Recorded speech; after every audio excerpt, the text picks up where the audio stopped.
Our episode 2.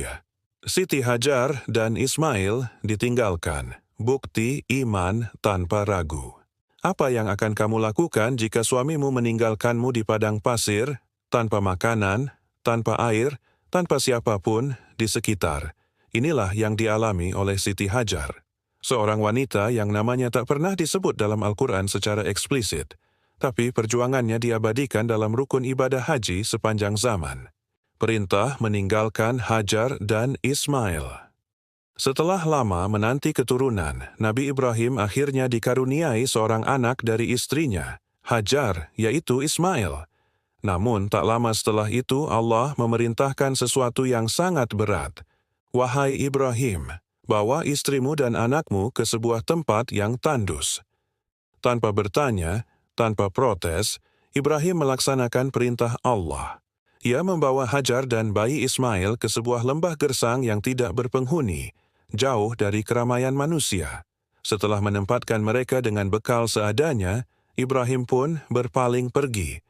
Hajar heran. Ia mengejar suaminya dan bertanya, "Wahai Ibrahim, kemana engkau hendak pergi? Apakah engkau akan meninggalkan kami di lembah yang tidak ada manusia, makanan, atau air?" Ibrahim diam.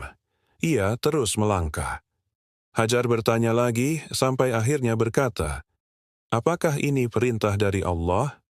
Ibrahim mengangguk. Seketika Hajar berhenti mengejar dan menjawab dengan penuh keyakinan, "Jika ini perintah Allah, maka Dia tidak akan menelantarkan kami." Sebuah kalimat sederhana, namun penuh keyakinan dan keimanan yang luar biasa. Perjuangan Siti Hajar, sa'i antara Syafa dan Marwah. Hari-hari berlalu. Persediaan air habis. Ismail menangis kelaparan dan kehausan. Tak sanggup melihat tangisan putranya, Hajar mulai berlari mencari air. Ia mendaki Bukit Syafa, mengamati sekitar, tidak ada siapapun. Lalu ia turun dan mendaki Bukit Marwah, juga tidak ada. Ia terus bolak-balik antara dua bukit itu sebanyak 7 kali. Di tengah panas yang membakar, rasa haus dan kelelahan yang menguras jiwa, ia tetap berlari. Bukan karena tahu akan menemukan air, tapi karena tidak ingin diam ketika anaknya menderita. Dalam momen itulah datang pertolongan dari langit. Malaikat Jibril hadir dan menghentakkan kakinya, dalam beberapa riwayat kaki Ismail, ke tanah. Muncullah air dari pasir, air Zam-Zam yang tak pernah kering hingga hari ini. Doa Nabi Ibrahim dan keberkahan Mekah. Sementara itu, Nabi Ibrahim yang telah berjalan jauh pun berhenti, mengangkat tangan ke langit dan berdoa, "Ya Rabb kami, sesungguhnya aku telah menempatkan sebagian keturunanku di lembah yang tidak memiliki tanaman di dekat rumahmu yang suci, agar mereka mendirikan salat." QS Ibrahim 37. Doa itu dikabulkan. Dari lembah tandus itu lahir peradaban. Mekah menjadi pusat spiritual umat Islam, dan dari keturunan Ismail lahirlah Rasulullah Shallallahu Alaihi Wasallam. Hikmah dan nilai pelajaran.